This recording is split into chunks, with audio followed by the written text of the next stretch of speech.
The Senate will come to order. I ask everyone to please rise and recite the Pledge of Allegiance. I pledge allegiance to the flag of the United States of America and to the republic for which it stands, one nation, under God, indivisible, with liberty and justice for all. In the absence of clergy, let us bow our heads in a moment of silent reflection or prayer. Reading of the Journal. In Senate Tuesday, March 26, 2024, the Senate met pursuant to adjournment. The Journal of Monday, March 25, 2024 was read and approved. On motion, the Senate adjourned. Without objection, the Journal stands approved as read. Presentation of petitions, messages from the Assembly, messages from the Governor, reports of standing committees, reports of select committees, communications and reports from state officers, motions and resolutions. Senator Gianaris. Good afternoon, Mr. President. We're going to begin with some important resolutions. We have a number of important guests with us today, and in deference to our colleagues across the aisle, I appreciate that they sent Senator Lands out so we can get started, but for our veterans in the chamber, we are waiting for the full chamber to be here before we honor you. So we are going to start with previously adopted Resolution 2024 by Senator Bailey. Please read its title and recognize Senator Bailey. The Secretary will read. Resolution 2024 by Senator Bailey, commemorating the 30th anniversary of Nas's Illmatic album. Senator Bailey. Thank you, Mr. President. I imagine, what were you doing when you were 20 years old? Many of us were in college. We were finding who we were. Nasir Jones, colloquially known as Nas, was making the greatest hip-hop album of all time, Illmatic. 1994 was the soundtrack to my youth and many of our youth. Nas, as a storyteller, has been ahead of his time. In the Why remix, he spoke about the Crown X. Why do schools care about your braids more than they care for his grades? And Legit, he spoke about the issues of black home ownership. And I Gave You Power, he spoke about the issues of gun control and the relations. Nas has been a griot, a hip-hop griot, the rapid response system for the streets, for lack of a better term. And if you have a top 5 without Nas in it, you shouldn't listen to rap music, Mr. President. But we're here to talk about 30 years of Illmatic. 30 years ago, again, like I said, the greatest hip-hop album to ever be released was released, and there were so many gems, so many jewels in that album. The Genesis, it begins with the hip-hop sound, the sound of New York City, the trains happening. And when you hear the train happening, you knew that you were in for something. 11-year-old me knew I was in for something special. And then it goes on and on and on. And there's so many different amazing tracks, and I have a lot of colleagues that want to speak on this. And so I just want to talk about, 5 years ago I spoke on the floor about how Illmatic made it to the Kennedy Center and how far hip-hop has gone and how Nas, who shares a birthday with my oldest daughter, September 14th, has been an inspiration to so many folks in hip-hop. And as hip-hop turned 50, Nas turned 50. And we would not have hip-hop in its form without Nasir Jones. And so I just want to say, inspirationally, they're saying buck that bought a bottle could have struck the lotto. You should think about your decisions. And as I close, I think about the line from The World Is Yours. My son, my star, will be my resurrection. Born in correction of the wrong things I did, he'll lead in right direction. As my son prepares to come to the world next month, I think about the world being yours. To my future son, the world is yours. And to Nas, thank you for making the world ours, brother. Hip-hop forever. Thank you, Senator Bailey. Senator Ramos on the resolution. Thank you, Mr. President. You know, it ain't hard to tell. Nasir Jones has been the epitome of humility, of talent, a perfect poet of what it's been like to grow up in Western Queens. I got to talk to him a little bit this morning and tell him how I went to buy my copy of Illmatic at Sound City, right off Steinway Street in Astoria, so many moons ago. But what an indelible mark it left on me and so many Queens kids and beyond. You know, it wasn't just Illmatic that made the Kennedy Center, Queens made the Kennedy Center, because through his lyrics, he was able to convey what the generations of urban poverty have been for so many of us trying to make it in our own city. And he would rap about the darkness not letting us see tomorrow. How sometimes we can be so enthralled and overwhelmed by our challenges, the challenges of our parents, and how we can still find hope and go beyond. And that's really what Nas to this day represents for all of us. He's only 50 years old. I hope you don't mind me saying that, but it's only because you have so much more life to live and so much more talent to give. Even your latest album has been a tremendous success, and my only hope is that there are many albums to come that will continue to tell the story of Queens and will continue to allow us to enter the annals of history in many, many more ways for generations to come. Thank you for being such an amazing ambassador of the world's borough, the best borough, Queens. And I know that you'll continue to be a role model for many, many more. Thank you, Senator Ramos. Senator Gianaris. Thank you, Mr. President. I'm going to be brief, and I'm going to ask, I know a number of my colleagues also want to honor Naz's presence here. He has to catch a trip out of town, so I'm going to ask everyone to speak for 30 seconds to a minute who needs to say something, and then we could release him and then properly honor the other guests who are with us today. I just wanted to say we have a lot of conversation in this chamber about whether the Bronx or Queens is the bigger legacy for hip-hop. But tonight, I think we all know it's Queens is in the house here in the Senate chamber. And not just Queens, but Queensbridge, Queens, which I represented for a decade.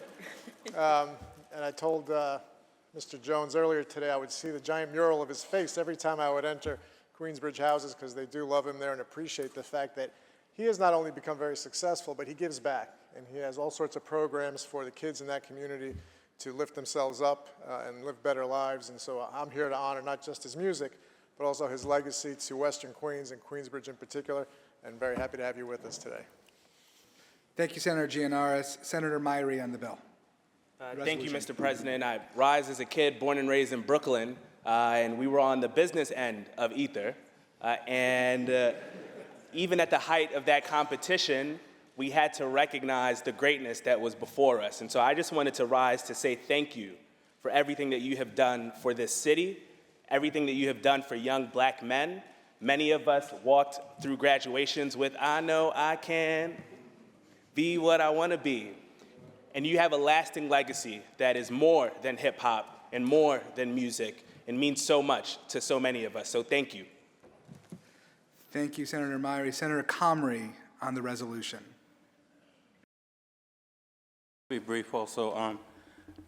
There will be a lot of things that have been said about Nas, and there are a lot of things that will be said about Nas because he is now undertaking a major commitment to ensure the future of this state in a positive way. I hadn't had a chance to meet him before in person. I heard him today, and his passion for what he's doing and his passion for his community is to be commended, and his passion for making sure that Queens leads the future in a major way is to be commended also.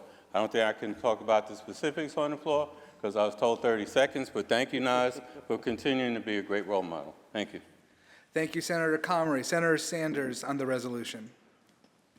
Thank you. I won't speak of the mistaken view that some have had on the origin of hip-hop, so I will go straight to speaking of sometimes the voice of the streets can become the voice of a generation, and we have managed to see that here today. The madness that created the conditions that created hip-hop were never so better enunciated than we had with Nas. I would just finish by saying to everyone that there are 7 established wonders of the modern world. Let me introduce you to Queens' 8th.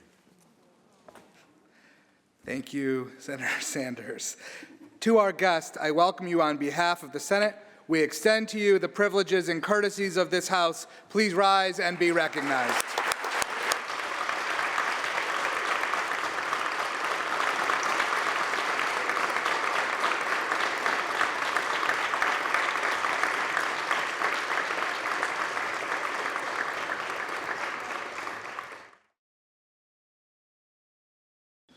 The resolution was adopted on March 26.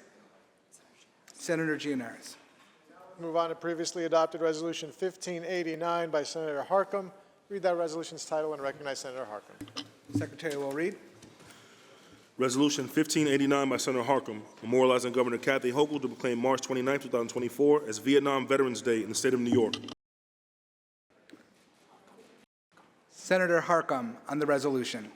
Thank you very much, Mr. President. First, I'd like to thank Majority Leader Andrea Stewart Cousins for bringing this resolution to the floor. I want to thank Senator Scarcella Stanton, Chair of the Veterans Committee, and Senator Shelley Mayer for being co-lead sponsors of this resolution. I'm proud to introduce this resolution every year. As we know, this Friday, March 29th, we will once again be observing National Vietnam Veterans Day. This will be the 12th anniversary of the commemoration, which started in 2012. And we know that more than 3 million Americans served during that conflict, and more than 58,000 sacrificed their lives during the war. The names of those 58,318 lives lost are forever engraved on the black granite panels of the Vietnam Memorial in Washington.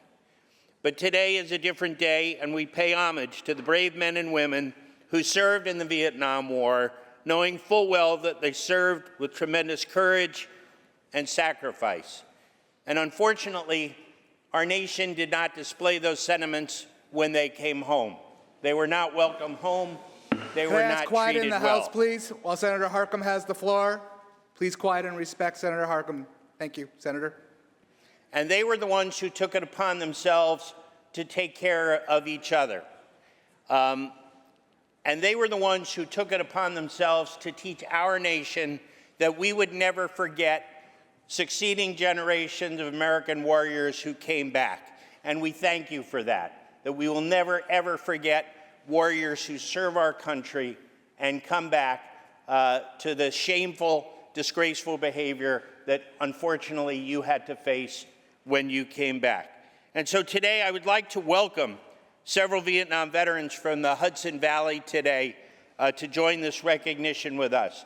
Mr. President, we have with us today Tom Newman, Jim McCarthy, Antonio Costella, Lou Caldera, Joseph Manna, Rob Rothkamp, Michael Bergen, Brenda Ephraim, Tom Brady, Harry Sherblum, Andrew Parr, Bob Anderson, Eugene Gallagher, Bill Tuttle, Frank Pusateri, Joseph Martinelli, James Mecca, Anthony Nazaro, Chester Edwards, Robert Everett Jr., and Melvin Satchel. The last few years that we've done this resolution, in my remarks, I focused, I think, more on the history of the conflict and the challenges our veterans faced when they came home. Today, I thought I would share some of the bipartisan commitment we have in this legislature to our veterans and some of the things that we've accomplished together. We all recall that in years past, the Dwyer peer-to-peer vet-to-vet support program was cut out by the governor, and it was this body and our friends in the Assembly who band together to fight to get that program back year after year.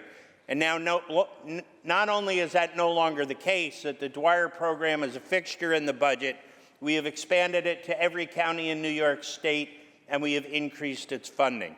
Thanks to members in this chamber and our colleagues down the hall, we have elevated the Office of Veterans Affairs to a Department of Veterans Affairs, a cabinet-level position with appropriate financing. We have passed legislation in the Council of Equity for the Office of Addiction Services and Support to represent previously underrepresented populations. And in that legislation, we specifically mention our veterans to get the attention that they deserve. And finally, I just want to mention one piece of legislation that came through my Veterans Advisory Group, and this is the power of us meeting with our veterans, is how do we reach our veterans in congregate care settings, whether they be in nursing homes, assisted living, or even if they're incarcerated. Veterans are entitled to benefits. Their family are entitled to benefits. And in a meeting with the former commissioner who came to our advisory group, we came up with the notion that on intake in all of these settings, one simple question: were you ever a member of the armed forces? And if the answer is yes, a state veteran service officer is dispatched to that facility, and the paperwork and the process starts. And that was a result of working with our veterans, came directly from them and through all of us. So those are just a few of examples of our commitment that we have made to hold the bond with our veterans.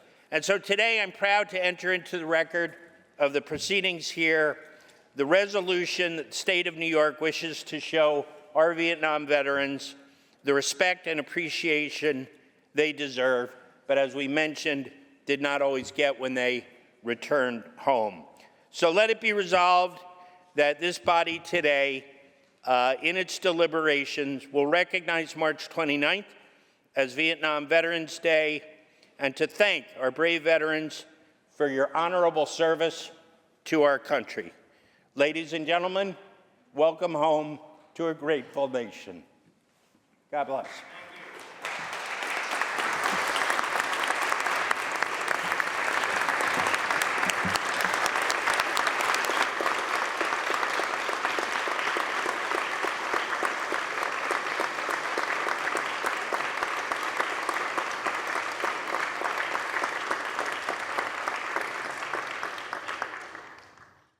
Thank you, Senator Harckham. Senator Comrie to be heard on the resolution. I used to be in second. Thank you, Mr. President. I also want to stand and thank Senator Harckham for continuing to make sure that we recall and remember a segment of our society that was disrespected when they after they made their service to their country.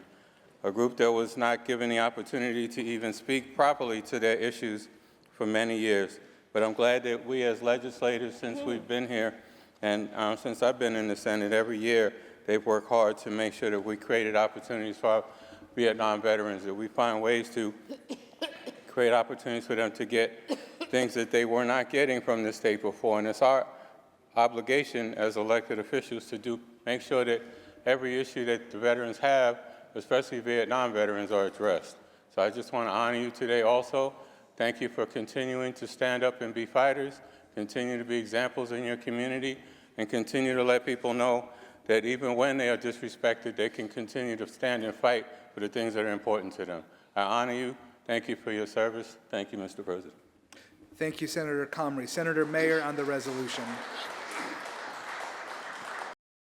President, and thank you to Senator Harckham and Senator Scarcella-Spanton and our Majority Leader for ensuring we have this opportunity to personally welcome and honor the Vietnam veterans who have come mostly from the Hudson Valley, but throughout the state. We honor you today as we declare March 29th, 2024, Vietnam Veterans Day in the state of New York.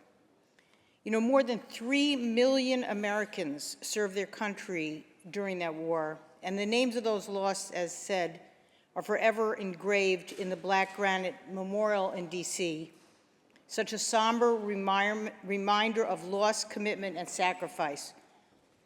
I assume everyone in this chamber has had the opportunity to visit that memorial and to reflect on the degree of loss that we had and the tremendously turbulent time in which you served. You were young men and women in your teens and early 20s, and you carried the burden of our national division and policy struggles. And frankly, you came home and were failed by a nation. Today, we are part of the process of making that up to you, as we will continue to do year after year to acknowledge your service, to honor you, and to welcome you home. I want to quote President Jimmy Carter when he signed the legislation to permit the building of the memorial in 1980. In honoring those who answered the call of duty, we do not honor war, but we honor the peace they sought, the freedoms they fought to preserve, and the hope that they held out to a world that's still struggling to learn how to settle differences among people and among nations without resorting to violence. You served your country. We are extraordinarily proud and honored to have you here today. We are committed to serving you, not only then, but as we go forward. We owe you a tremendous debt of gratitude. Thank you for joining us, and we hope you have a productive day hearing and seeing how, on a bipartisan basis, this chamber honors your service. Thank you. Thank you, Senator Mayer. Senator Sanders on the resolution. Thank you, Senator Harcum, to the chair, to all gathered together.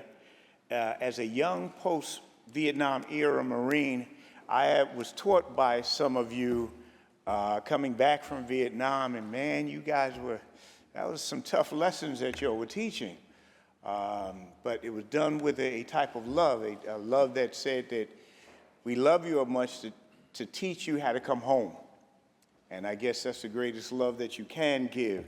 But I can say that you guys were some tough teachers in boot camp and other places. And I guess it had to be because what you went through would toughen anyone up. I want to alert everybody that many people gave some, but some people gave all. And every day that we walk, we have to remember those who gave the ultimate sacrifice to ensure that we all would be gathered here together. And even as our country seems to be tearing itself into pieces, I think that we should really think more about the sacrifice that people made that said that we can have a country where we can disagree without becoming disagreeable.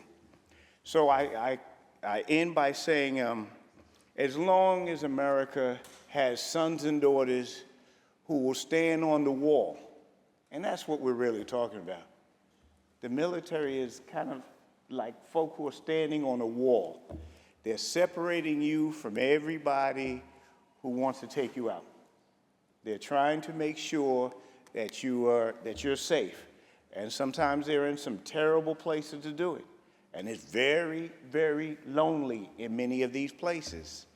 But as long as America produces sons and daughters that will stand on the wall and uphold freedom for everybody, then we'll be able to celebrate freedom in here. And this is why we fight so hard for the freedom to disagree, which is part what makes this country great. Thank you for what you have done, for what we are doing, and what we will do. God bless America. Thank you, Senator Sanders. Senator Scarcella-Spanton on the resolution. Thank you, Mr. President, and thank you, Senator Harcum, Senator Mayer, for putting together this resolution today.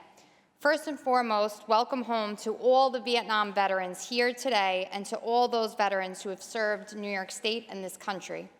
As we approach March 29, 2024, National Vietnam Veterans Day, it is important to once again honor all those who bravely served in our Vietnam War and sacrificed, as did their families and caregivers on behalf of this country. Every service member of the Vietnam generation deserves a very warm welcome and a thank you for your service. So that's what we're here to do today, and to make sure that's never forgotten. I also would like to thank you for your service and dedication in creating the vet centers that we see across this country. This is such an important thing for our veterans today, and your legacy is helping veterans who are returning home. So for that, coming from a military family, I am eternally grateful and very proud to vote aye on this resolution. Thank you for your service. Thank you, Senator. Senator Ashby on the resolution. Thank you, Mr. President. Thank you to the sponsor and everyone supporting this resolution. And thank you to the Vietnam veterans who were in an overwatch position behind me and continue to be. For many returning veterans like myself, it was the Vietnam veterans that helped us find a way forward and continue to do so even now today.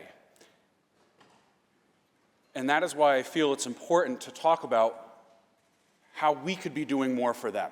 It's important to recognize the past mistakes that our country has made, and I think it's important to act on them. And when we look at how our state is making gains, yes, we've been able to elevate the division to a department.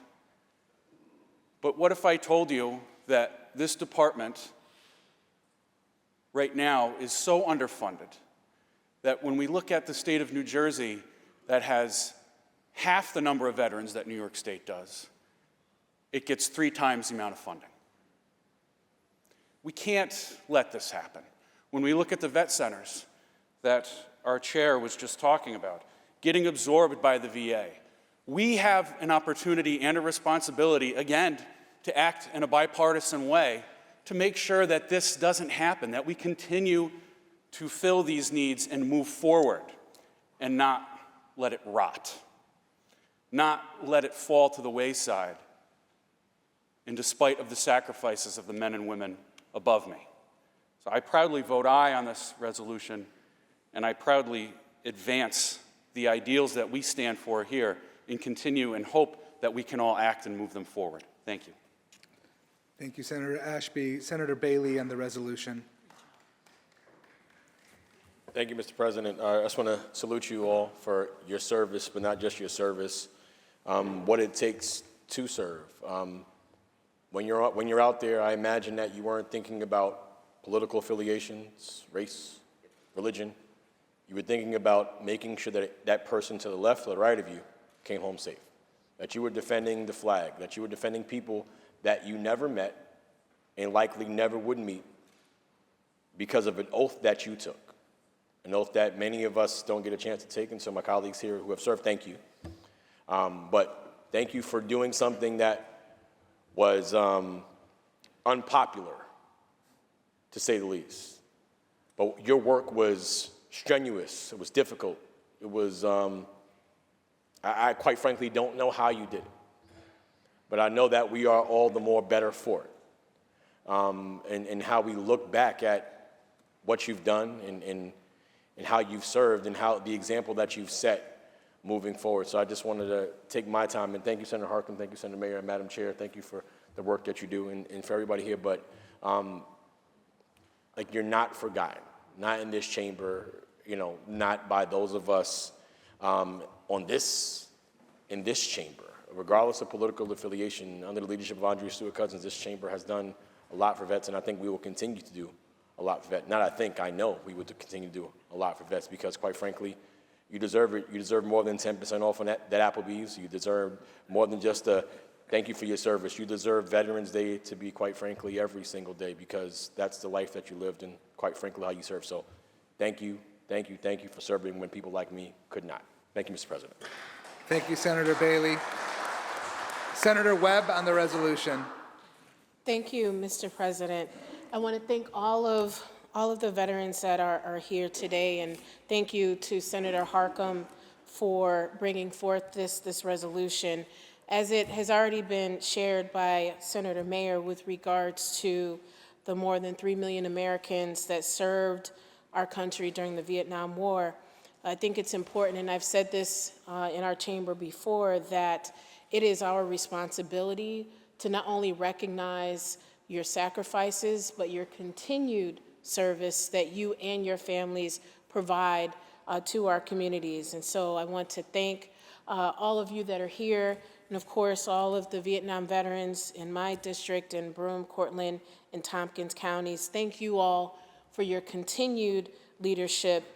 As those who were lost in the war, their names are engraved in granite at the Vietnam Memorial in Washington, D.C. I wanted to say that your contributions are also engraved in our hearts, our minds, and our commitment to advancing more policies that lift you up and support you and your families.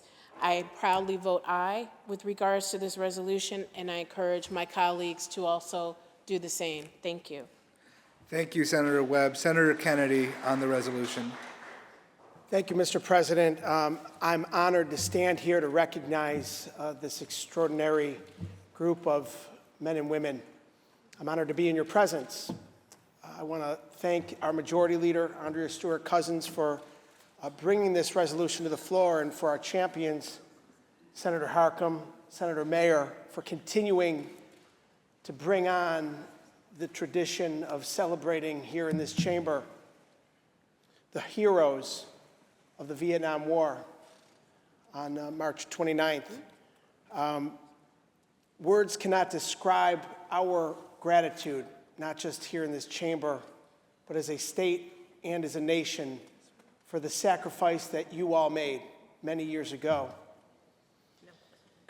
I was born post-Vietnam in 1976, so I grew up in an era that didn't know the battles that you fought, that only heard about the war that was raging halfway around the globe, and of the fights that had transpired here in our communities across this state and nation. As I've gotten older and learned more and studied more about the war itself, how it came to be, the United States involvement, and the heroes that donned the uniform and went off to fight in a distant land in your youth, I've become more and more grateful as time has gone by about the sacrifices that you have all made to make this nation what it is today. And so we celebrate you today, but we celebrate you each and every day. And I am forever thankful for what you've done for our nation. And every veteran that has donned the uniform and has sacrificed so much, some that have paid the ultimate sacrifice, and your families and their families to make this nation the greatest nation in the history of the world. But the Vietnam veterans that deserve a special recognition, because as has been mentioned, when you came home, things were different. It wasn't all pomp and circumstance. It was a lot of negativity. It was a lot of political turmoil. That is unacceptable. You deserved better. And so on behalf of a grateful community, a grateful state, and a grateful nation, I say thank you. And we are forever indebted to your heroism, to your sacrifice, and to your service. And I can tell you that myself and our colleagues here are forever motivated by the work that you've done to make this nation what it is, and will do everything in our power, as much as we can never do enough, to repay your service and sacrifice to this nation, and us being forever indebted. We are called upon to do what is necessary to make sure that you are in the forefront of the decisions that are made here in New York State and in this great nation. So again, I honor you, pay tribute to you, and thank you all for your service. God bless each and every one of you. Thank you, Senator Kennedy. Senator Wyke on the resolution. Thank you, Mr. President. I'm very grateful to have this resolution here today, and I want to say thank you to all of our Vietnam veterans. I thank you for your service to our country. I thank you for the way that you've shaped our country. I thank you for the forgiveness in your heart and the fact that despite the way you were received home, you continue to shape our communities, to donate your time, and to be outstanding citizens. And for that, I thank you so much. May God bless you all. To our honored guests, I welcome you on behalf of the Senate. We extend to you the privileges and the courtesies of this House. Please rise and be recognized.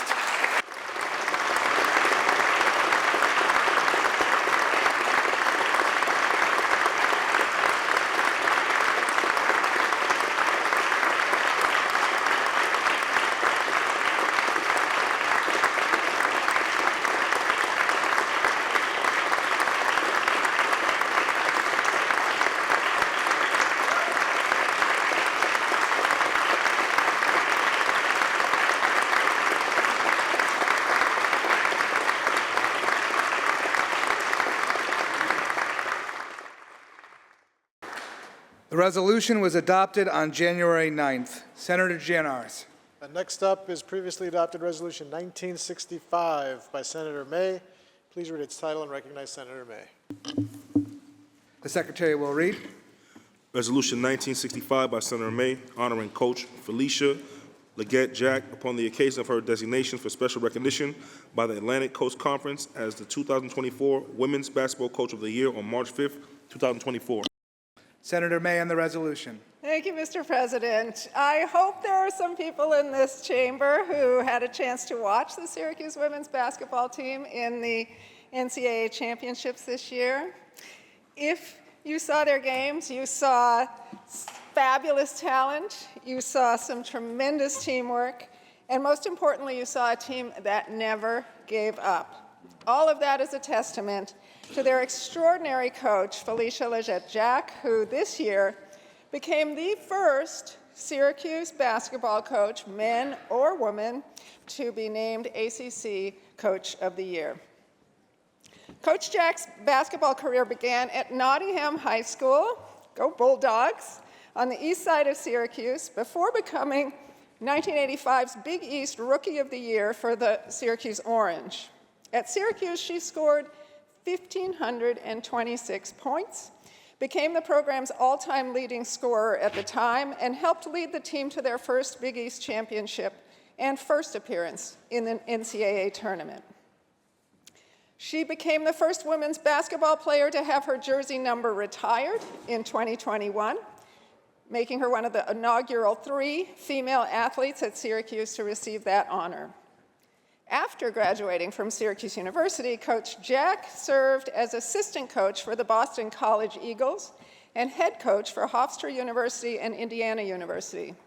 In 2016, as head coach at the University of Buffalo, Coach Jack led her team to their first appearance in the NCAA Division I tournament. In 2018, Buffalo made its first appearance in the Sweet 16 and returned to the Division I tournament again in 2019 and 2022. She is the all-time winningest coach in the Bulls women's basketball program's history. At the end of the 2022 season, Coach Jack returned to her native Syracuse, bringing with her athletes Sanaya Wilson, Georgia Woolley, and now fourth all-time leading scorer guard Daisha Fair. In just 2 seasons in Syracuse, Coach Jack has completely revamped the program. They were projected to finish 9th this season, but the Orange finished tied for 2nd in the regular season standings and then staked a claim to future glory in their postseason tournament. Not only has Coach Jack inspired a new generation of Syracuse basketball players, she has inspired a new generation of female athletes across the board and raised the profile of women's sports in Syracuse. I invite my colleagues to join me in congratulating Coach Jack on being named ACC Coach of the Year in 2024. Thank you. Thank you, Senator May. Senator Bailey on the resolution. Thank you, Mr. President. Quite a day here in the chamber. Hip-hop and basketball together in one day. It is an incredible achievement, and to be the ACC Coach of the Year, Coach Jack is really one heck of an accomplishment. The women's game, as you well know, if we're being honest, is a better product than the men's collegiate basketball game right now. It's getting the attention that it's deserved for quite some time. And I've said it in different contexts, and I'll say it again. If Brittany Griner was paid what she was worth, she would never had to have been in Russia in the first place. But I just want to say to Coach Jack, thank you for your leadership. I've tried to coach like my now 9-year-old, and it didn't really work out. And I can imagine how hard it is to coach women with incredible talent at the collegiate level, and to be able to do so, to come back to your hometown, to do so at the excellent level. I'm excited for you, and I look forward to seeing the Orange in the Final Four very soon, in the very near future. Senator May, thank you for introducing this resolution. Go Orange. Thank you, Senator Bailey. Senator Mannion on the resolution. Thank you, Mr. President. Thank you to Senator May for bringing forth this resolution. And thank you to Coach Leggett Jack for leading the Orange over these past 2 years, representing our area so well. We thank you. As a former teacher at Nottingham High School, I'm proud to say that I coached a few Bulldogs, and the Orange are back. It's amazing to be able to be part of the identity of Syracuse, New York, and when the teams are playing well, it seems like we have a mild winter, and we had one this year, and that was due to the women's team. So thank you, Coach Legette-Jack, and thank you, Go Cuse. Thank you, Senator Mannion.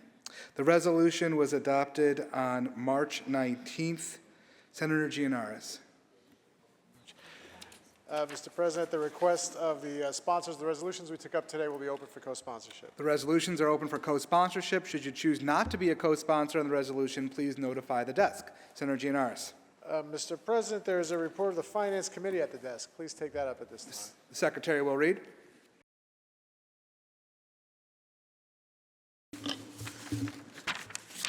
Senator Krueger from the Committee on Finance reports the following nominations. As Commissioners of the Public Service Commission, Uchenna Bright, Denise Sheehan. As members of the Joint Development Authority, Calvin Carters, Javier Zapata. As members of the Citizens Police and Complaint Review Council, Roy M. Deal, Troy Adrian Laverne Hurley. As a member of the Correction Medical Review Board, Judith Cox.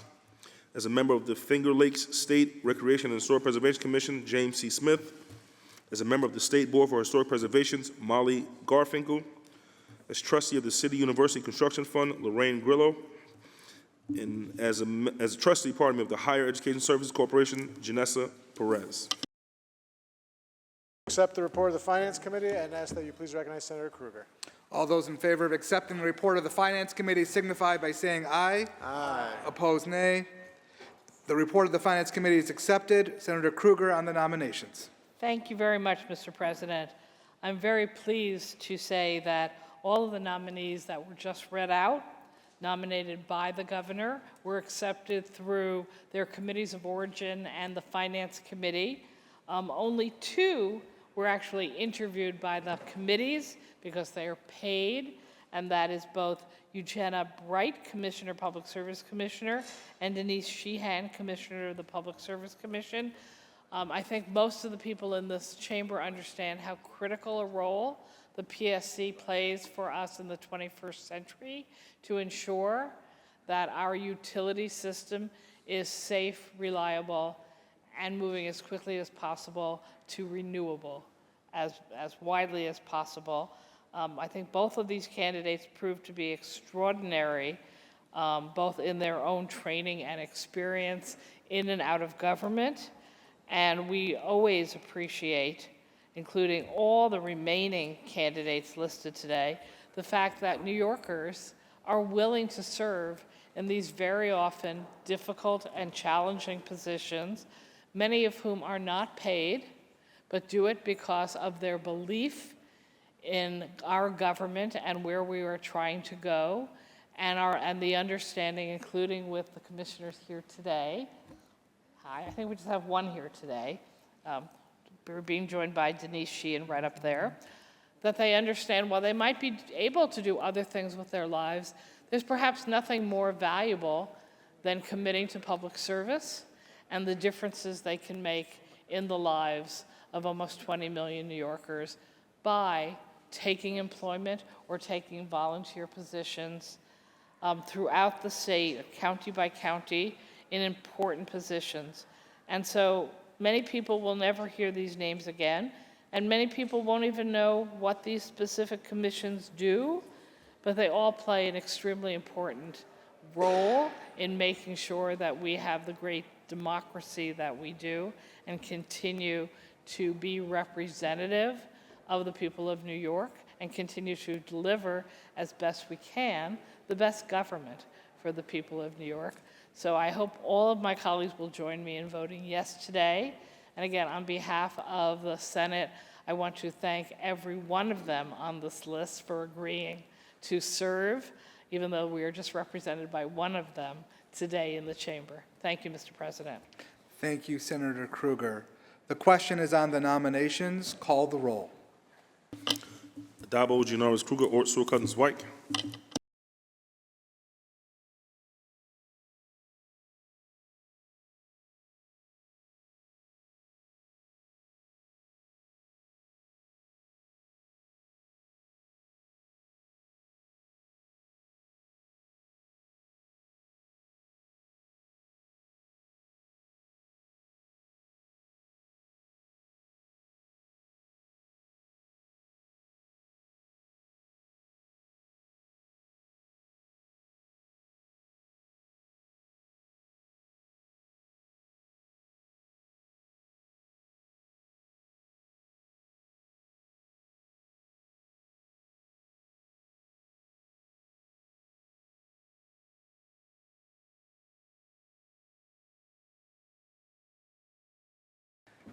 Senator Murray to explain his vote on the nominations.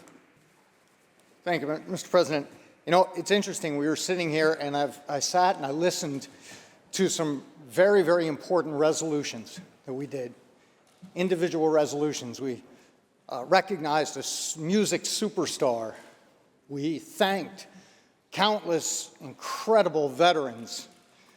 Talked about a basketball coach with great accomplishments. And each day we do these. We do different resolutions, naming different days, different things, individuals. What we didn't do a resolution saying, let's pass a resolution recognizing a bunch of people who did a bunch of things for a bunch of reasons, and let's just one resolution, we're good with it. Yet here we are, nominating multiple people for multiple positions, as the chair just recognized the importance of some of these positions, the PSC and other positions, but yet we are taking one vote, up or down. We're not considering each individual candidate, it's one vote, up or down. That is absurd. For that reason, I'm voting no. Thank you. Senator Wyke on the nominations. Thank you, Mr. President. Recently, a lithium-ion battery storage facility in my area was approved despite the concerns of neighbors and local fire departments. The New York State Public Service Commission cited the facility plan with fire safety concerns, yet approved the application anyway. And without the completion or approval of the emergency plan for that facility, the application was approved. The New York State Public Service Commission is tasked with the role of not only regulating electric, gas, steam, telecommunications, and private water utilities, but also providing assistance to consumers in resolving disputes with these utilities. The very nature of this commission is to work with the community.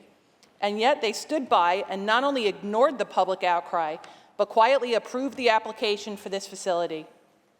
For these reasons, I'm voting no, and I truly hope that that sends a message that the Public Service Commission needs to work harder to become better partners with the community in order to fulfill their responsibilities. Thank you.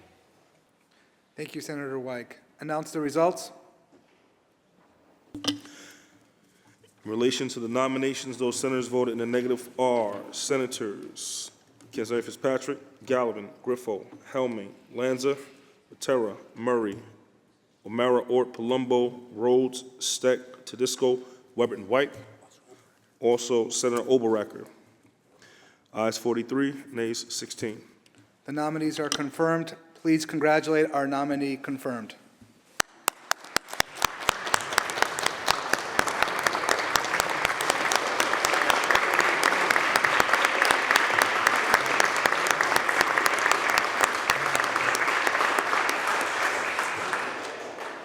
Senator Gianaris. Let's take up the reading of the calendar, please. The Secretary will read. Thanks. Calendar number 158, Senate Print 1738 by Senator Holman Siegel, an act to amend the criminal procedure law. Read the last section. Section 3, this act shall take effect immediately. Call the roll. Adabo, Gianaris, Kruger, Ort, Sewell, Cousins, White. Senator Bailey to explain his vote. President, it's important that we pass this bill in general, but even more when we had one of the greatest hip-hop artists, without argument, of all time in the chamber today. Again, as I've mentioned before, and it bears worth repeating, hip-hop and many other forms of music are ways of storytelling.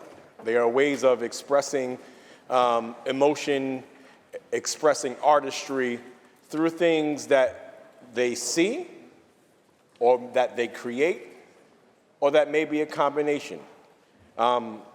Art should not be criminalized to the level that it seems to be right now when it comes to hip-hop music being on trial. We know Carrie Underwood didn't do all those things she said in her song, and the reality is, why do we believe that is the case when certain rappers speak about certain things? And so I am glad that we're passing this bill in this House once again.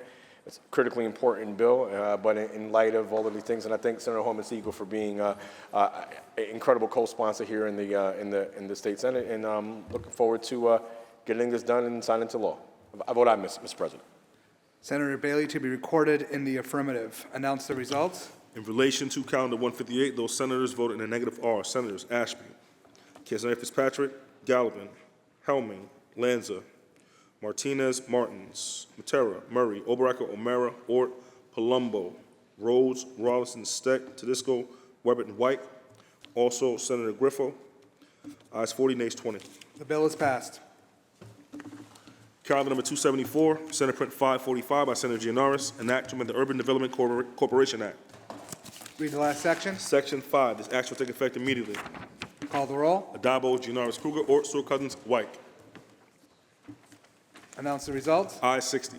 The bill is passed. Calendar number 456, Senate Print 2714 by Senator Kennedy, an act to amend the Highway Law. Bill is laid aside. Calendar number 529, Senate Print 2976 by Senator Mayer, an act to amend the Labor Law. Read the last section. Section 2, this act shall take effect immediately.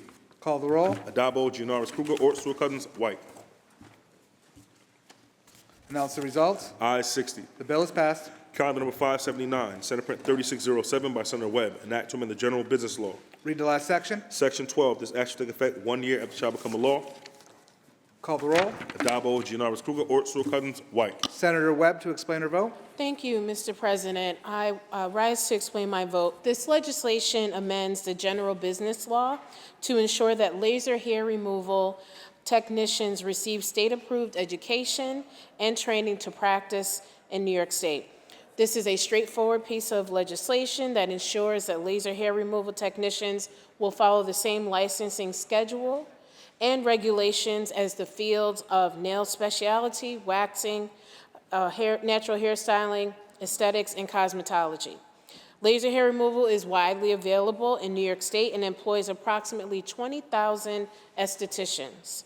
Many of the med spas and small businesses that offer this service are minority and women-owned and operated businesses. By streamlining the licensure process and providing a transition to a more regulated industry, we can ensure that these businesses can continue to operate in the context of greater public protection. This is a common sense measure intended to provide oversight and public protection by adding laser hair removal technicians to the group of appearance enhancement professionals that are already regulated by the state. We will ensure that New Yorkers seeking this cosmetic procedure can do so safely. I proudly vote aye and encourage my colleagues to do the same. Thank you, Mr. President. Senator Webb to record in the affirmative. Announce the results. Ayes 60. The bill is passed. Calendar number 583, Senate Print 4071 by Senator Salazar, an act to amend the correction law. Lay it aside. Calendar number 613, Senate Print 3315A by Senator Sepulveda, an act to amend the Surrogate Courts Procedure Act. Read the last section. Section 2, this act shall take effect on the 30th day after it shall become a law. Call the roll. Adabo, Gianaris, Kruger, Ort, Stewart Cousins, White.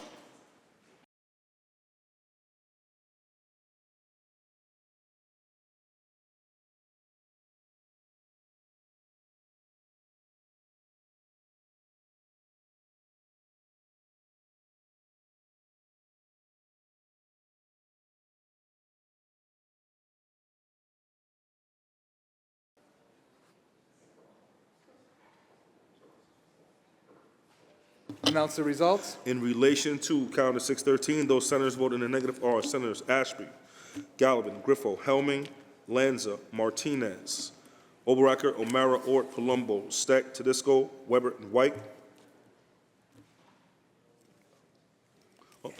Senator Ashby in the affirmative. Ayes 47, nays 13. The bill is passed.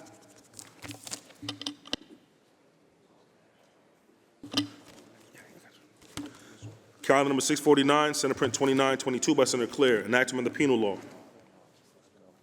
Read the last section. Section 2, this act shall take effect on the 1st of November. Call the roll. Adabo, Gianaris, Kruger, Ort, Stewart Cousins, White. Senator Claire to explain her vote. Thank you, Mr. President. Certain formal power relationships in society leave all the discretion and control to one party or one group. And unfortunately, it can invite manipulation and coercion. This is true in the case of interactions between a probation officer and an individual on probation. This bill builds upon existing law, which provides that an individual on parole is incapable of consent to sexual conduct with a parole officer who directly supervises them. The bill before us simply extends this same important protection to an individual on probation vis-a-vis their direct supervisory probation officer. Our justice system serves all of us better when it is fair, equitable, transparent, and decisions made and actions taken are beyond reproach. This bill makes the system more equitable and humane, and I enthusiastically vote aye. Thank you. Thank you, Senator Claire. To be recorded in the affirmative, announce the results. Ayes 60. The bill is passed. Calendar number 660, Senate Print 7376 by Senator Jackson, enactment of the Civil Service Law.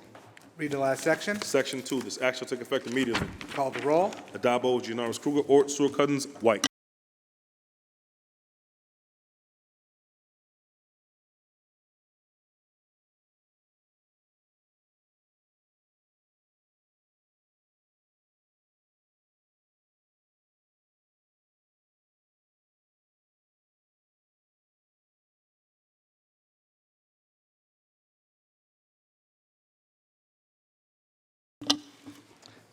Announce the results. In relation to calendar 660, those senators voted in the negative are Senators Cancelaria Fitzpatrick, Gallivan, Griffo, Hellman, Lanza, Matera, Murray, Oberacker, O'Mara, Ort, Palumbo, Rhodes, Rollison, Steck, Tedisco, Weber, and White. Ayes 43, nays 17. The bill is passed. Calendar number 666, Senate Print 4530 by Senator Harkin, enactment of the Mental Hygiene Law. Read the last section. Section 2, this act shall take effect on the 1st of April.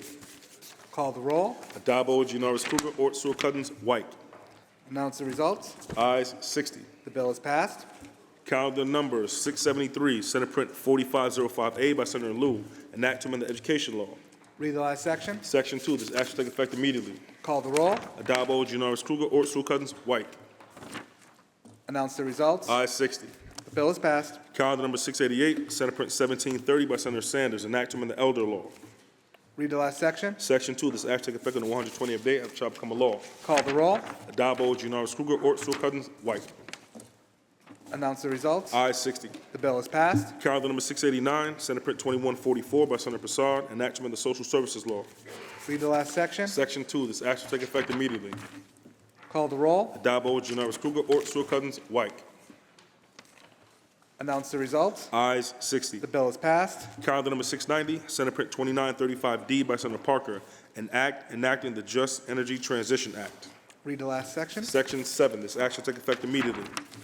Call the roll. Adabo, Gianaris Kruger, Ort, Sewell-Cousins, White.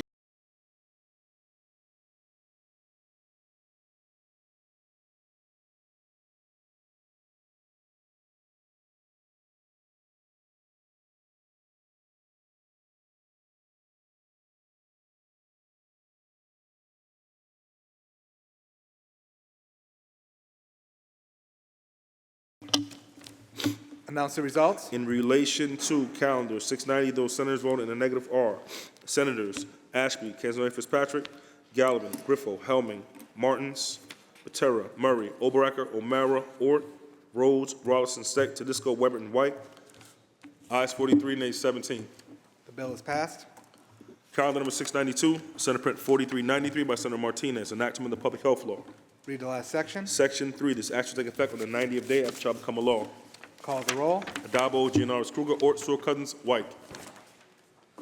Announce the results. Ayes 60. The bill is passed. Senator Gianaris, that completes the reading of today's calendar. Please go to the reading of the controversial calendar. Secretary will ring the bell. Secretary will read. Calendar number 456, Senate Print 2714 by Senator Kennedy, enactment of the Highway Law.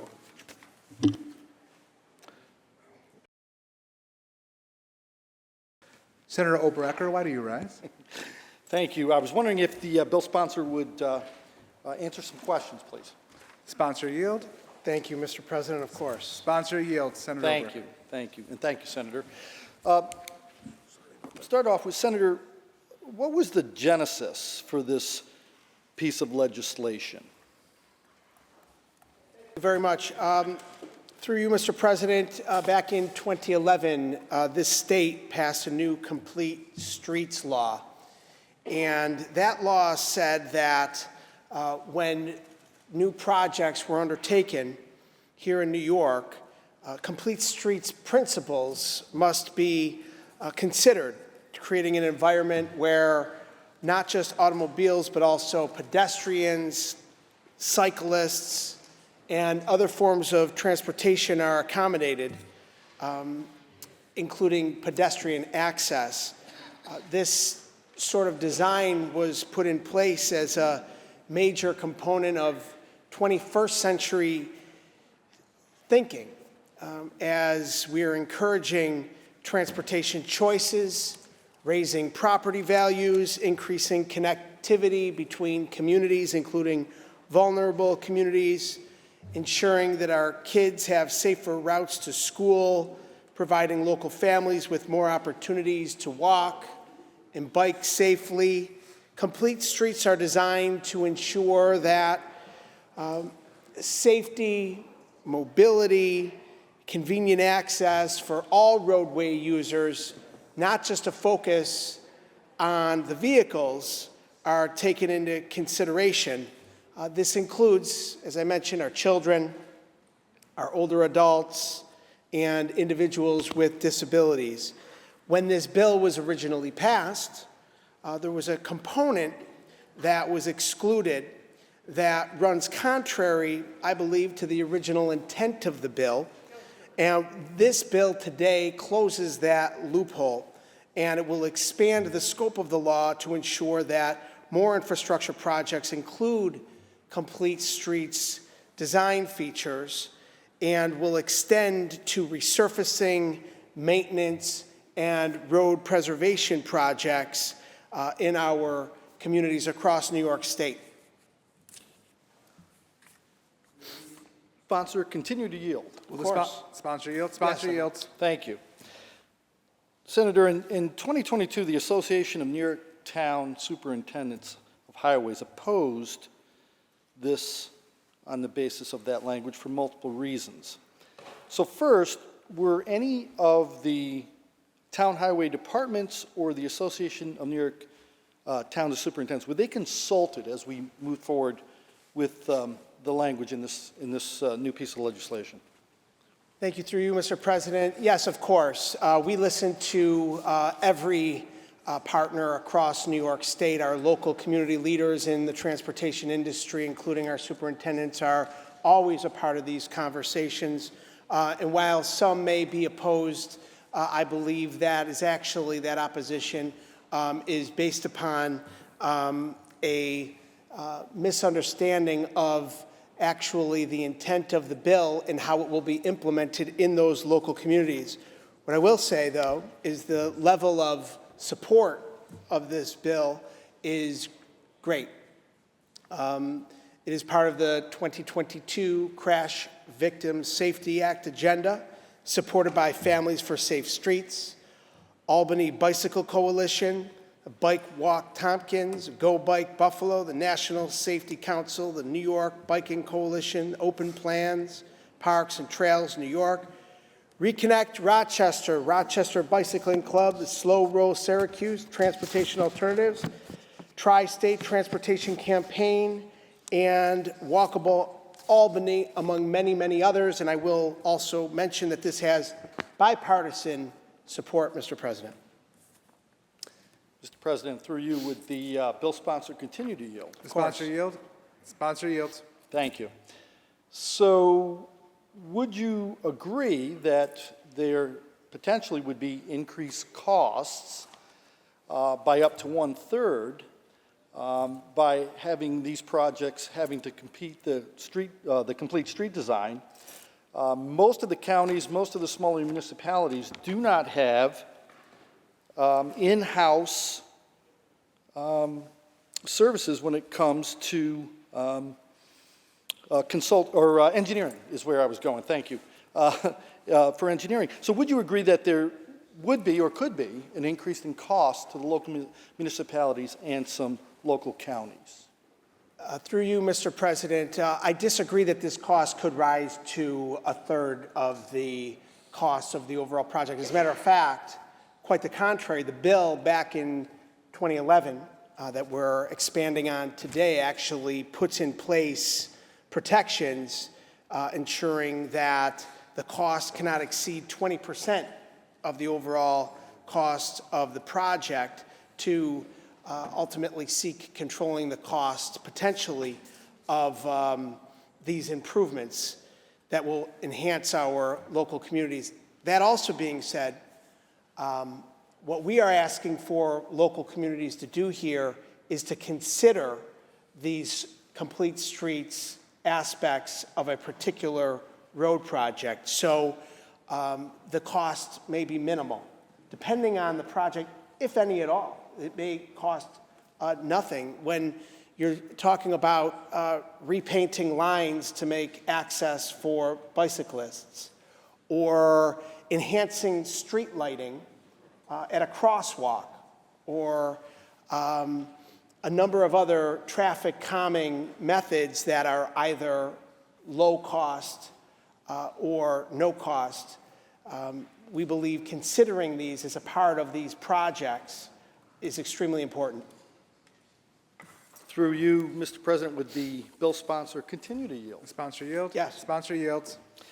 So in light of, we've seen a period of like record inflation, including 58+% increases of construction costs, and taking into account maybe the ruralness of some districts, some municipalities, some areas where the actual physical construction of a potential bike lane would be required. Again, I go back to the comment that these costs would be minimal. Is there any consideration for, say, the ruralness of some areas, some counties? In my county of Otsego, we have a lot of farmland. I'm sure that we could get by without having a bike path. So again, I'm concerned about costs and pricing to our local municipalities. Again, yeah, through you, Mr. President, thank you. Once again, there are exemptions built in to the original underlying bill that protects these communities, not only from any potential increase in cost, but potential for exempting communities based on population density or a lack of the need for putting in bike lanes in a far-off, rarely used rural road. What I will say is that we've seen traffic violence since 2020 increase extraordinarily across the country and across this state. It's become a very real problem. We hear of deaths and injuries and people being maimed almost on a daily basis. According to the National Complete Streets Coalition, more than 1,600 of these complete streets policies have been passed all across the United States, so we're not alone here in New York. And there are dozens of these programs across the state that have been, across the country, that have been put in place in response to this increase in traffic violence. The National Highway Traffic Safety Administration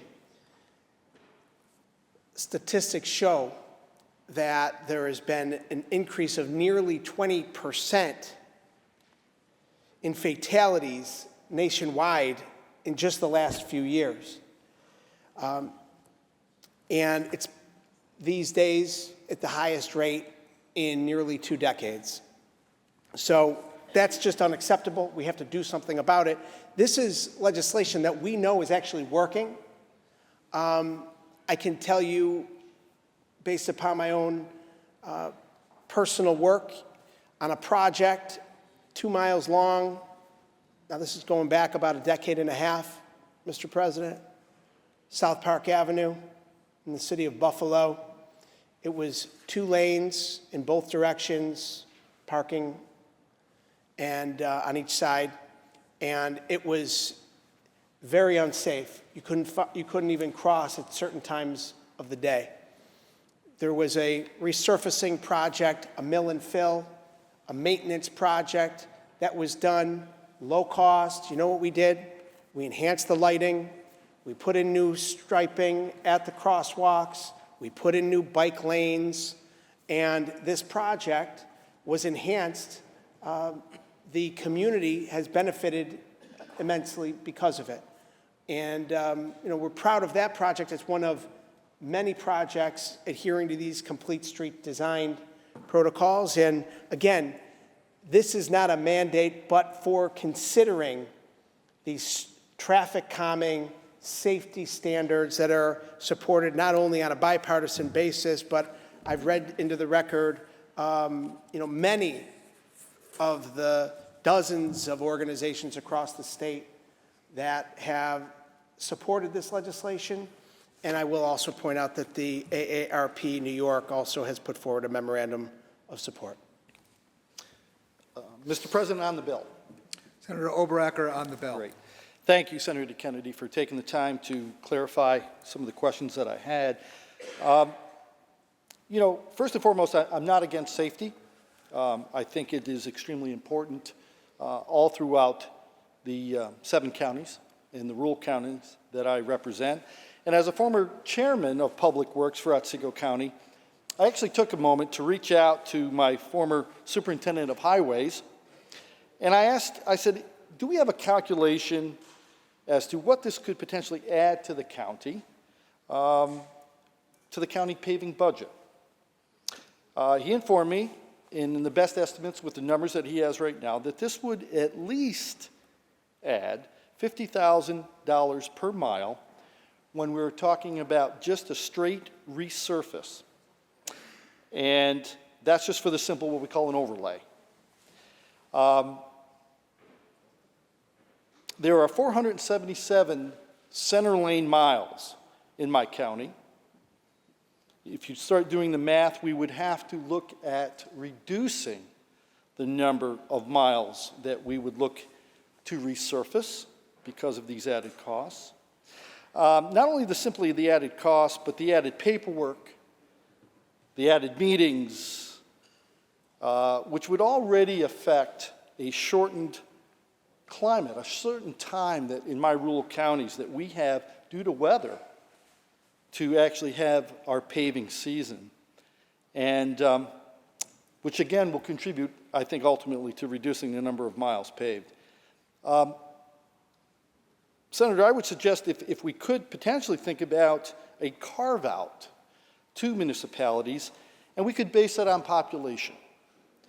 I'll throw out maybe less than 500,000 population could be potentially exempt, allowing our counties, our local highway supers who know best how to not only continue to design with safety in mind, but more importantly, to take into account the tax dollars that will be expended for that. Again, I'm not against safety, but in this case, Mr. President, I will be voting in the negative. Thank you. Senator Oberacker to be recorded in the negative. Are there any other senators wishing to be heard? Seeing and hearing none, the debate is closed. The secretary will ring the bell. Read the last section. Section 3, this act shall take effect immediately. Call the roll. Adabo, Janoris Kruger, Ort, Sewell Cousins, White.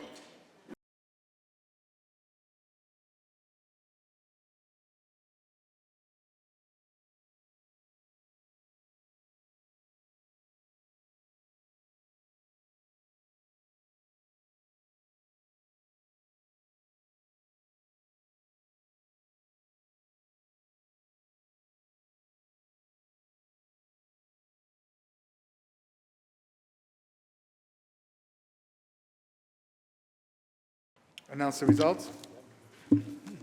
In relation to calendar 456, those senators voted in the negative are Senators Casimir Fitzpatrick, Gallivan, Griffo, Helming, Lanza, Matera, Murray, Oberacker, O'Mara, Ort, Palumbo, Rhodes, Steck, Tedisco, and Weber. Ayes 45, nays 15. The bill is passed. Calendar number 583, Senate Print 4071 by Senator Salazar, an act to amend the correction law. Senator Rollison, why do you rise? Mr. President, through you, would the sponsor yield for a couple questions? The sponsor yield. Certainly. Sponsor yields. Through you, Mr. President, under the provisions of this bill, there is a provision that says, except under exceptional circumstances when to do so would create an unacceptable risk to the safety and security of the incarcerated individual or staff. This has to do, obviously, with a notification being made prior to the movement of the individual. Who actually within the facility or with DOCS would make that determination of that exceptional risk?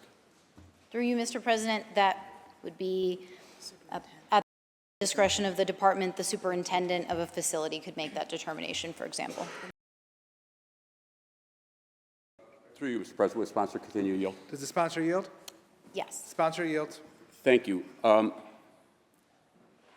In the event that an incarcerated individual did not want, prior to his or her transfer, a notification, I don't see in the bill where they would be able to say, no, I don't want that made. Am I correct in that assumption?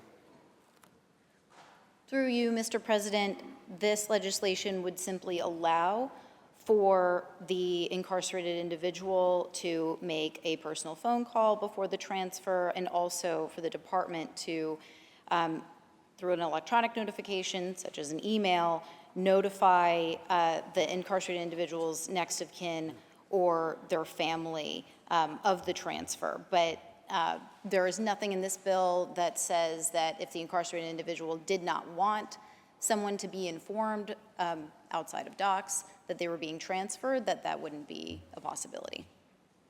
So through you, Mr. President, sponsor continue to yield? Sponsor yield? Yes. So Sponsor if I'm reading this correctly, and if I understand your explanation, an incarcerated individual could not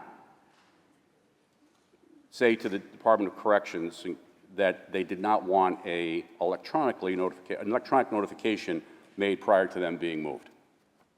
Mr. President, there's nothing in this legislation that precludes an incarcerated individual from saying, I do not want my family or next of kin to be notified. Mr. President, on the bill? Senator Rallison on the bill. I don't read it that way. There is a provision in the bill that says under an exceptional circumstance where notification can't be made, that the incarcerated individual, after being received at the other facility, would actually a member of corrections would make that notification, unless at the end of the bill the incarcerated individual declines to have such a call made. That to me says once they've already been moved. I don't see it where the incarcerated individual would be able to say, I don't want anybody notified prior. However, the most dangerous time for corrections staff and incarcerated individuals is when they are being moved, especially when they're being moved outside of the facility, whether to court, whether to the hospital, or whether to another facility. And because of that reason, and I believe some of the vagueness in this bill, I'll be voting no. Thank you, Senator Rallison. Senator Steck, why do you rise? Sponsor yield, please. Will the sponsor yield? Certainly. Sponsor yields. Thank you, Senator. Why is it important to allow an inmate the opportunity to call prior to their transfer? Why is that important? Through you, Mr. President, often under current law, an individual's family is unaware, even after, actually, they have been transferred to another facility. They're unaware beforehand. And this is a problem because, especially for families who maintain close contact with their loved one who is incarcerated, who want to visit their loved one who is incarcerated, they may show up at the facility to try to visit their loved one. Maybe they have to travel a great distance to do so and are inconvenienced by this. When they show up at the facility to try to visit their loved one, they then learn that their loved one has already been transferred, that they're not even there. That would obviously cause them a lot of distress. We've heard these reports from the families and loved ones of incarcerated individuals, and that is something that this bill seeks to address. Sponsor yield? Yes. Sponsor yields. Under current law, inmates are allowed to make contact to loved ones upon arrival at a transferred facility? Mr. President, they are permitted within 24 hours of arriving at the facility after they've arrived. However, that does not always happen. And additionally, if they are only allowed to make one personal phone call 24 hours after arriving at a facility, this still could fail to inform their family, provide them adequate notice so that they would actually know where the incarcerated individual is, or even that they simply have been moved from the previous facility. The sponsor would continue to yield? Sponsor yield? Yes. Sponsor yields. So we're talking about a 24 to 36-hour window from the day before they move to the day they get to where they're going, that they may not have the opportunity. Do you have any knowledge, does DOCS have data, or do you or your advocates have any data as to how often it happens that ships cross in the night and a family member finds out after traveling hundreds of miles that, oh, I just missed them by a day and now they've been moved? I mean, how often does that happen? Once, twice, 100 times a year? Through you, Mr. President, while we do not have data on this, it happens often enough that anecdotally we hear about this being a problem from the loved ones and families of incarcerated individuals. Continue to yield? Sponsor yield? Yes. Sponsor yields. Do you have any reason, do you understand why the current law is the way it is? Is there a reason why presently inmates are not allowed to make a phone call before they're transported? President, I don't know why the current law fails to provide for this, but that is exactly why it's important for us to pass this bill and seek to change the law. The sponsor continue to yield? Sponsor yield? Yes. Sponsor yields. Can you imagine a reason why corrections, in the interest of public safety, might not want dangerous convicted felons from making a phone call prior to their transfer to another facility? Can you imagine that? Through you, Mr. President, I absolutely can imagine that, which is exactly why in the text of the legislation, it says, except under exceptional circumstances, when to do so would create an unacceptable risk to the safety and security of incarcerated individuals or staff in the facility. If the sponsor would continue to yield? Yes. Sponsor yield. Yes. Is this Sponsor proposed yield. legislation in the interest of public safety, or is public safety at all compromised with this legislation? Through you, Mr. President, public safety is not at all compromised with this legislation. I think it's very important. We know, actually, that it is important for individuals while incarcerated to maintain contact with their support system, and that is in the interest of public safety. It certainly is in the interest of making sure that a family, people who are supporting an incarcerated individual from the outside, it's in their interest. And so I absolutely think that this is in the interest of public safety for us to do this. Sponsor continue to yield? Will sponsor continue to yield? Yes.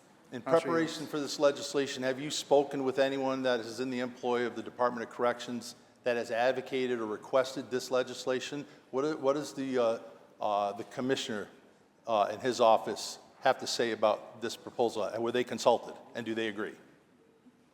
Through you, Mr. President, the Commissioner of DOCS typically does not comment on pending legislation and did not comment either in support or in opposition to this legislation, and that's typical also for others who are employed by the Department of Corrections. The sponsor yield for one more question. The sponsor yield? Yes. The sponsor yields. Are you aware of any instances in the country that have been in the news that have involved phone calls that were made by inmates prior to transport, and then involving that phone call arranging for an escape, and where people were killed recently? Through you, Mr. President, no, certainly not. And I will note just again that this bill does make an exception in circumstances when making a call, allowing for the call to be made, allowing for the notification to be made would create a risk to the safety and security of individuals or staff. Mr. President, on the bill. Senator Steck on the bill. In my 12 years in the legislature and in 4 years here in this chamber, I've seen a constant erosion at our public safety and an attack on our criminal justice system, specifically in the area of corrections. I'm not at all concerned with whether somebody gets to make a phone call 24 hours sooner or later. To me, that's not important. To me, what's important is public safety, the safety of our corrections officers, the safety of the public. I'm tired of kowtowing to criminals, a criminal element, the takers of society, and putting our own residents' lives and safety at risk. To hell with the taxpayer attitude and the crime victims. This has got to end. This is a ridiculous bill. I'll be voting no. Senator Steck to be recorded in the negative. Are there any other senators wishing to be heard? Seeing Senator Krueger, why do you rise? Would the sponsor please rise for a question or two? Sponsor yield? Yes. Sponsor yields. Thank you. So I'm confused because I think you were asked multiple times and answered that if there is any concern that allowing a prisoner a call to a family member prior to movement, that potentially would put anyone at risk, that they would not be able to do it. Was I understanding your answer correctly? Through you, Mr. President, yes, that is correct. Through you, Mr. President, if the sponsor would continue to yield. Will sponsor yield? Yes. Sponsor yields. So I've seen data on how much better people do when they return to the community if they've been able to continue relationships with their family, and it's actually very impressive how much better they do with not going back to a life of crime if they've been able to continue a relationship with their family. And I know you answered the question, was there a recent incident where your law would have put someone at risk, but are there any stats on how many prisoners are moved per year in New York State and how many of them, in fact, then successfully escape during those moves? Through you, Mr. President, while I don't readily have data on this, I am not aware of any incident in recent history where, as a result of someone being transferred or their family being notified after the fact of their transfer, that there was any risk posed to public safety or any other negative consequence to the public as a result. On the bill, Mr. President. Senator Krueger on the bill. I appreciated the debate because it made clear to me why this is actually an excellent bill, that it will increase the possibility of prisoners to be able to continue relationships with the family when they move from place to place, which happens during incarceration, and increases the likelihood that they will be able to be reabsorbed into their family structure when they leave prison, which absolutely decreases the likelihood they become a recidivist. And while I've seen TV shows and movies that seem to be based on someone being moved and then, I don't know, usually there are cartels involved, not family members in the TV shows I've watched where the cartel comes and helps them escape. I just don't think that is a public service crisis or a public safety crisis in our state. I'm not even sure that ever happens other than it makes for a good TV show.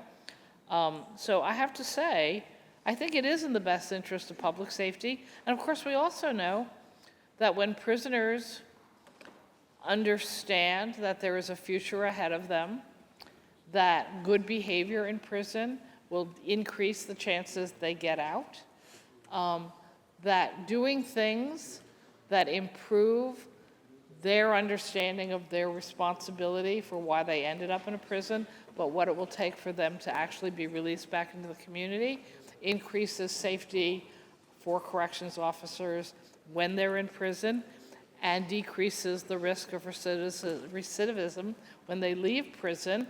And I think that this is a very thoughtful and carefully constructed bill, and I'm not concerned at all about any new risks to public safety. And I want to thank the sponsor for the bill, and I'm proud to vote for it. Thank you, Mr. President. Thank you, Senator Krueger. Are there any other senators wishing to be heard? Seeing and hearing none, debate is now closed. The secretary will ring the bell. Read the last section.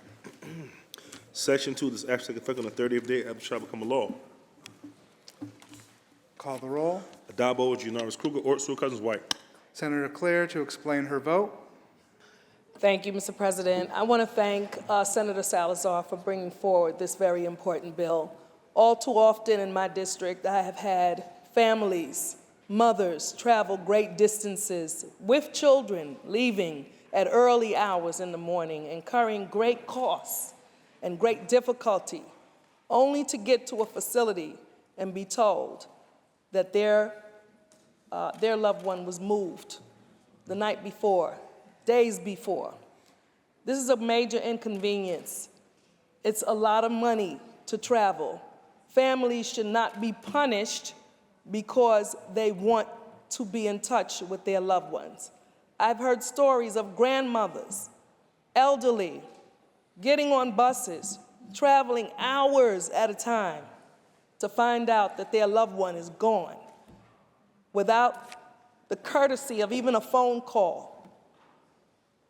I think this is a very important bill. It will allow families to be able to stay united, and it won't bring further costs and further hardship on very, very impoverished and distressed families to begin with. I thank you, and I proudly vote aye. Senator Claire to be recorded in the affirmative. Senator Rivera to explain his vote. Thank you, Mr. President. Just a couple of comments. It seems that some of my colleagues, sadly, will never leave the mentality that says that someone should be judged for the worst thing that they ever did.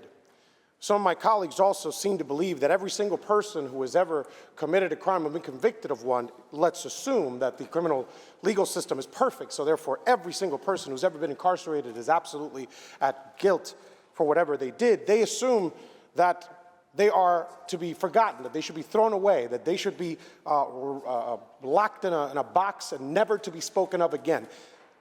Some of my colleagues continue to ignore the fact that the overwhelming majority of people who are incarcerated are going to return to our neighborhoods. They are our neighbors. Most of them are our neighbors, not y'all's, but some of them are our neighbors. They are our family members. And their connection to their families means that they're going to be able to stay within the boundaries of society. I've said it many times. If somebody is paid for the mistakes that they have made, they should not be judged strictly by the last or the worst thing that they ever did. But apparently my colleagues, some of them can't seem to forget that. So I'm very thankful for Senator Salazar's bill on this. I'm voting in the affirmative, and I'm thankful for her leadership and the leadership of many others in definitely changing the policy and the mindset that's driven policy that for many years has just made it so that people who are incarcerated should be thrown away. They're not. They're people. They're incarcerated people. Thank you, Mr. President. Senator Rivera to be recorded in the affirmative. Senator Casaneri Fitzpatrick to explain her vote. Thank you, Mr. President. We have a responsibility to balance public safety with what's going on. The bill requires, it says the word shall. There is a requirement to notify family, even if the inmate doesn't want it, regardless of what the sponsor said, looking at the language of the bill, that's what it says. There's a requirement. So even if the inmate says no, they must notify them. Number two, if we are putting this bill on the floor, we should have information, statistics, something to show that there's a need for this bill, that there's been a request, and that there's data to support what we're doing. Yes, there's some people that have had this experience, and that's terrible. But unless we have some data, why are we putting people at risk? What about the correction officers that are put at risk when you move a transferred inmate? We have to balance those things, and I think it's irresponsible to be passing legislation without data to support it. I'll be voting in the negative. Senator Casaneri Fitzpatrick to be recorded in the negative. Senator Ramos. Mr. President, you know, so many of us in this chamber are parents, and we hope to raise our children to be the best possible members of society. But sometimes, unfortunately, people end up engaging in wrongdoing and paying the price for it. And I think for those who are voting in the negative, it is my hope that none of your children and none of your family members find themselves in these situations, because then your negative vote is going to come back and bite you. Thank you. Senator Ramos to be recorded in the affirmative. Senator Salazar to explain her vote.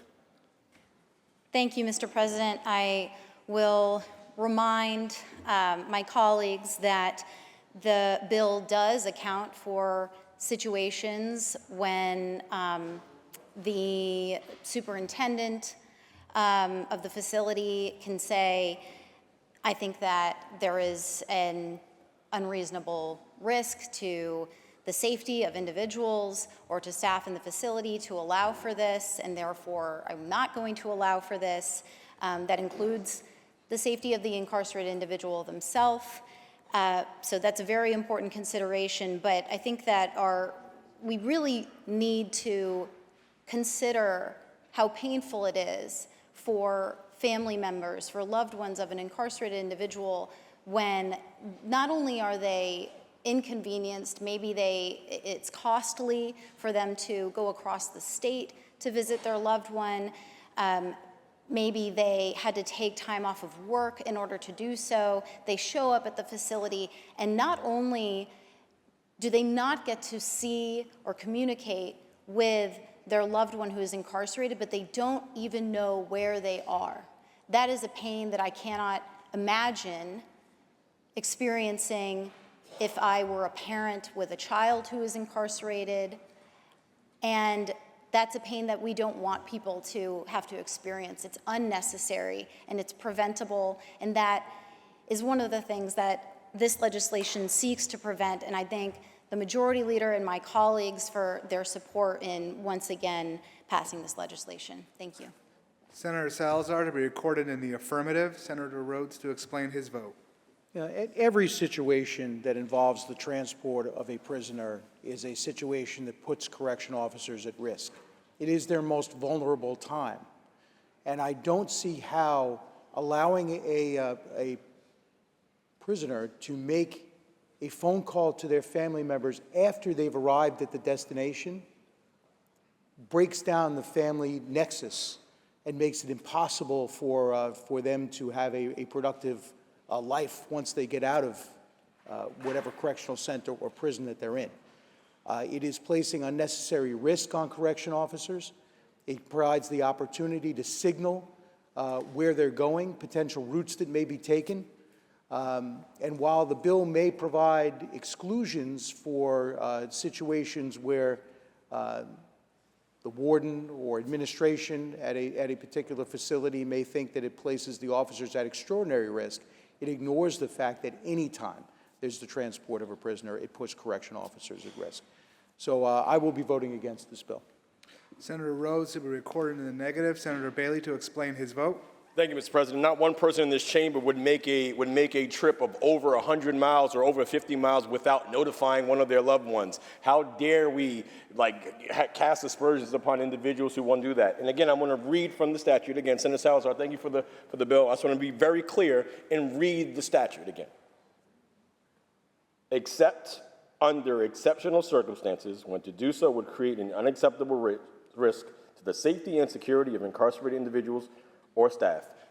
None is as blind as who will not see. I vote aye, Mr. President.